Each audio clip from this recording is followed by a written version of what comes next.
Qual é o campo de batalha entre o bem e o mal? Alguns vão dizer que é a terra. Sim, é a terra, mas não somente a terra.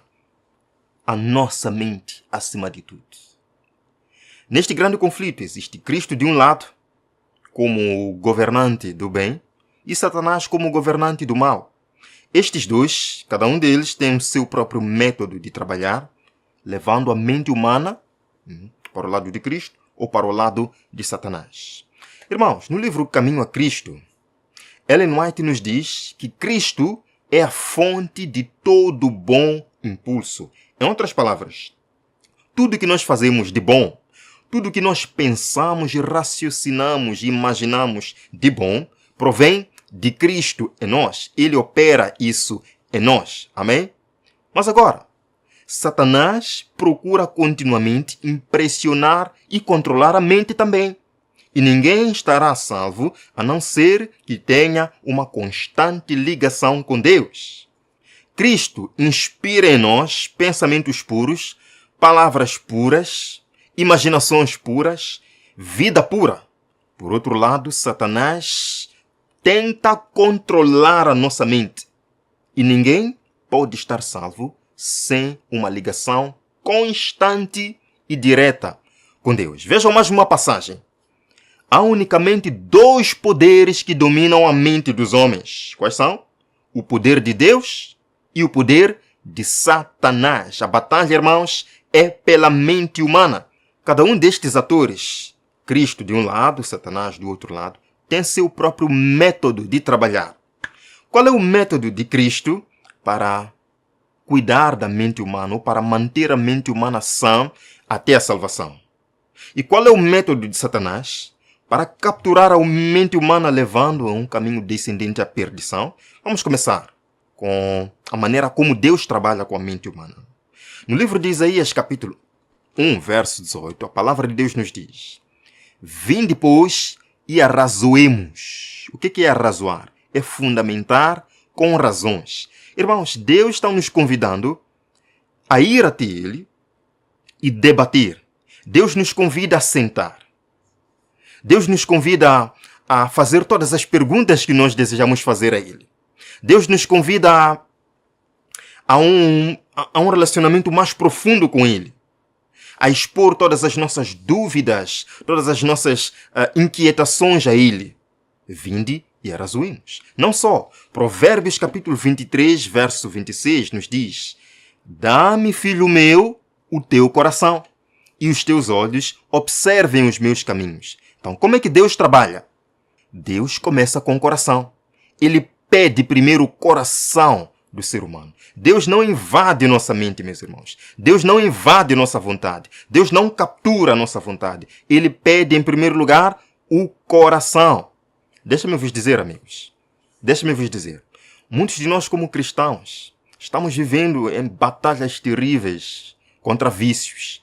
Não conseguimos vencer vícios porque começamos do lado errado. Começamos do lado errado. Nós temos que deixar que Deus comece o seu trabalho do lado certo, que é o coração. Se o coração está entregue a Cristo, nós venceremos as batalhas, porque Cristo estará trabalhando do lugar certo.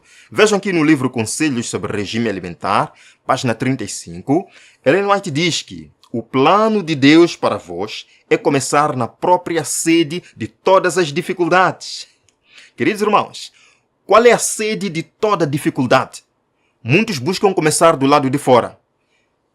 Mudam sua maneira de vestir, o que é bom. Mudam sua maneira de comer, o que é bom. Enfim, buscam vencer aquele vício. Buscam deixar de lado aquele mau hábito. Enfim, mas estão começando do lado de fora. E chega um momento em sua experiência cristã que, exaustos, caem e se perguntam: o que aconteceu comigo? Como é que eu voltei a este ponto? Resposta: começamos do lado errado. Como é que Deus trabalha? Ele trabalha primeiro com o coração. E então, do coração, hão de jorrar os princípios da justiça. A reforma será tanto externa como interna. Precisamos deixar que Deus comece do lado certo em nossa vida, do coração. Veja, irmãos, não basta a mudança exterior para nos pôr em harmonia com Deus. muitos há que procuram mudar, corrigindo este ou aquele mau hábito e esperam desse modo tornar-se cristãos. Mas estão a começar no lado errado, meus irmãos. Fique isto claro. Estamos a começar do lado errado. O nosso primeiro trabalho é no coração. É por isso que Deus diz: filho meu, dá-me o teu coração. Filho meu, não busque vencer seus defeitos, seus vícios, pela sua força. Porque você ainda ama esses vícios. Se você deixá-los exteriormente, pode passar 1 ano, 2 anos, 5 anos, mas você voltará, porque o seu coração ainda ama esses vícios. Dá-me, filho meu, o teu coração. Eu quero trabalhar primeiro com o seu coração. E quando o seu coração estiver transformado, estes vícios irão desaparecer para sempre. Agora, qual é o método que Satanás usa para capturar a mente humana? Para capturar a vontade humana? Irmãos, nós temos que entender isto. Satanás usa o mesmo método que começou a usar no céu, que usou lá no Jardim do Éden. Qual foi o método? Quando Satanás já regimentou 1/3 dos anjos do céu, os anjos achavam que estavam fazendo sua própria vontade. Em outras palavras, os anjos em algum momento pensavam que estavam se tornando mais livres, mais sábios, fazendo sua própria vontade. Mas, na verdade, estavam fazendo a vontade de Lúcifer. No Éden, meus irmãos, quando Lúcifer aparece diante de Eva, diz a ela: Deus sabe que quando comeres do fruto, vossos olhos se abrirão. Veja, irmãos, vossos olhos se abrirão, sereis como Deus, conhecedores do bem e do mal. Eva achava que, desobedecendo a Deus, se tornaria livre, estaria fazendo sua própria vontade, estaria experimentando um novo gozo, uma nova experiência de vida. Mas, na verdade, Eva estava obedecendo à vontade de Satanás. Este é o método de Satanás de arruinar vidas, de achar que estamos fazendo nossa própria vontade, estamos nos tornando livres, vivemos do jeito que nós queremos, tomamos nossas próprias decisões, quando, na verdade, estamos fazendo a vontade dele, Satanás. Lemos aqui um texto. Há já milhares de anos que Satanás está a fazer experiências sobre as propriedades da mente humana e tem aprendido a conhecê-la bem. Satanás está a ligar a mente humana com a sua própria, imbuindo-a dos seus próprios pensamentos. E ele está a fazer esta obra de maneira tão enganadora que os que aceitam a sua direção não sabem que estão a ser conduzidos por ele segundo lhe apraz. As pessoas pensam que estão fazendo sua própria vontade, que estão experimentando um novo gozo, que estão se tornando libertas, quando, na verdade, estão fazendo a vontade de Satanás. Isto é algo que Satanás não quer que você entenda mesmo. Vejam mais uma passagem. Gabando-se da sua independência, obedecerão, sob a sua influência enganosa e maligna, aos piores impulsos do coração humano e, contudo, vão acreditar que é Deus que está a os guiar. Agora, irmãos, existe algo em nós que é sagrado, eu diria assim, que é sagrado, que é santo, que é o livre-arbítrio, que é a vontade. Isto Deus não pode mexer. O livre-arbítrio Deus não pode mexer. Mas também, deixe-me vos dizer, que o livre-arbítrio Satanás não pode mexer. A vontade Satanás não pode mexer, porque é sagrada. Lemos aqui. O motor da personalidade humana é a faculdade de decidir, de escolher. Tudo depende da nossa vontade. Irmãos, volto a dizer, há algo que nem Deus, nem Satanás podem mexer. É a nossa vontade. Quando eu decido fazer alguma coisa de minha vontade, eu faço. Deus não pode me impedir, Satanás também não pode me impedir. Só que neste processo de eu decidir fazer a minha vontade, ou estou fazendo a vontade de Deus, ou estou fazendo a vontade de Satanás. Percebem? Mais um texto. A vossa vontade é a fonte de todas as vossas ações. Será que Deus gostaria de tomar a nossa vontade? Se Ele pudesse fazer isto? Eu tenho certeza que Ele gostaria, porque Deus quer que nós alcancemos a vida eterna.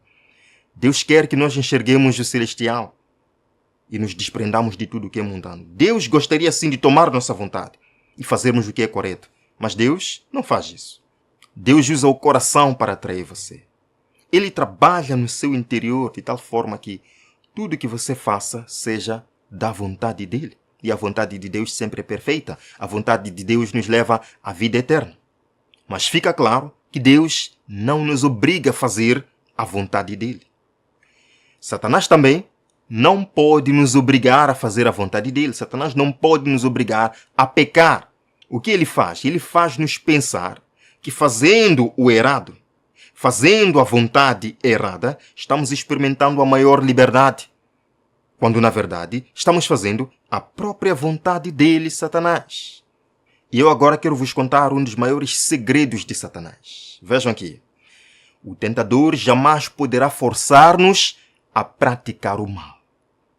Não pode dominar as mentes, a menos que se submetam ao seu controle. A batalha aqui é pela mente. Satanás, ele quer controlar a nossa vontade, achando que estamos fazendo nossa própria vontade, mas quando é a vontade dele.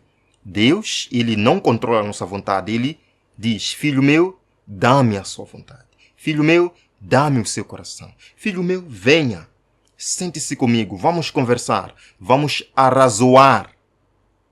Deus quer transformar o nosso íntimo, quer transformar o nosso coração, de tal forma que tomemos decisões, vontades submissas a Deus. Satanás não. No livro Desejado de Todas as Nações, página 38, Ellen White diz que ninguém, senão Cristo, pode remodelar o caráter arruinado pelo pecado. Ele veio para expulsar os demônios que tinham dominado a vontade. O que Satanás faz? Ele domina a nossa vontade. Mas Deus não domina a nossa vontade. Ele pede o coração. Irmãos, um jovem cristão, nasceu numa família cristã, muito dedicado na igreja. Em algum momento, sentiu um vazio no seu coração. E falou: eu não valho para nada. Porque na igreja eu estou assim, muito bonito, pregando, fazendo isto. Mas no meu coração eu sei que sou um derrotado. Porque eu vivo uma vida dupla. Eu enfrento uma batalha terrível. Ele vivia se masturbando. E aquele pecado o acompanhou por muito tempo. Irmãos, ele, toda vez que praticava, se ajoelhava, pedia perdão a Deus, ele sentia o perdão de Deus. Passados 2 dias, voltava a praticar a mesma coisa, pedia perdão.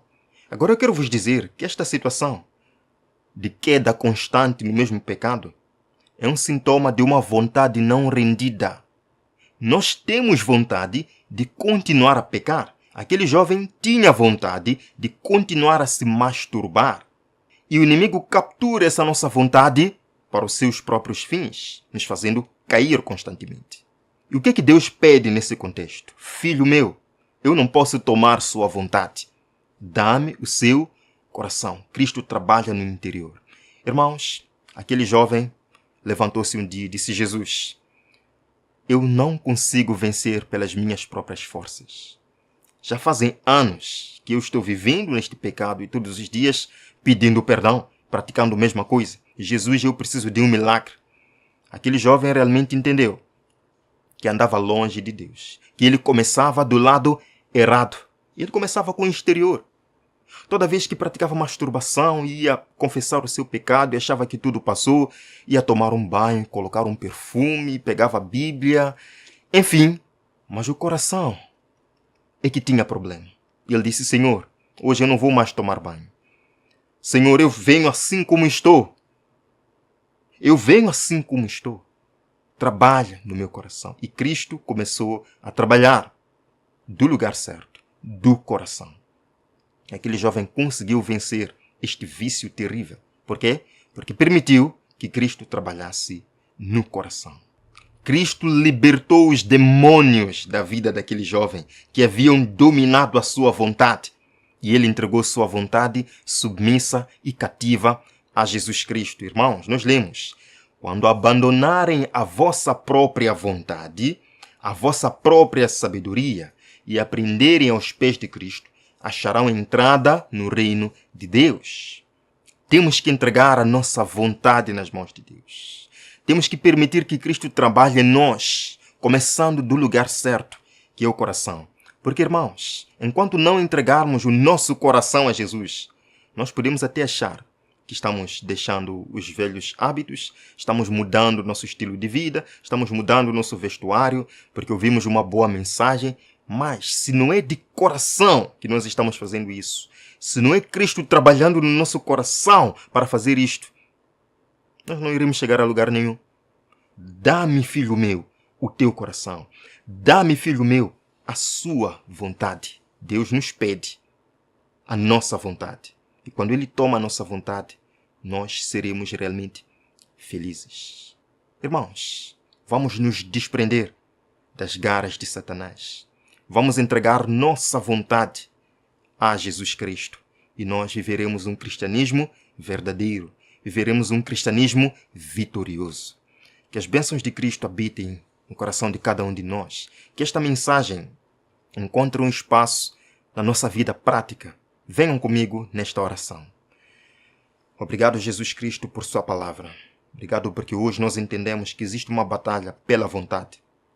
Obrigado porque o Senhor nos convida a entregar nossa vontade, a entregar nosso coração. E o Senhor vai trabalhar do interior, operando uma reforma interna e externa. Ao passo que o inimigo, ele quer nos enganar, ele quer trabalhar com mudanças exteriores, que na verdade nada servem. Ensina-nos, Senhor, a nos entregarmos a Si, dia após dia.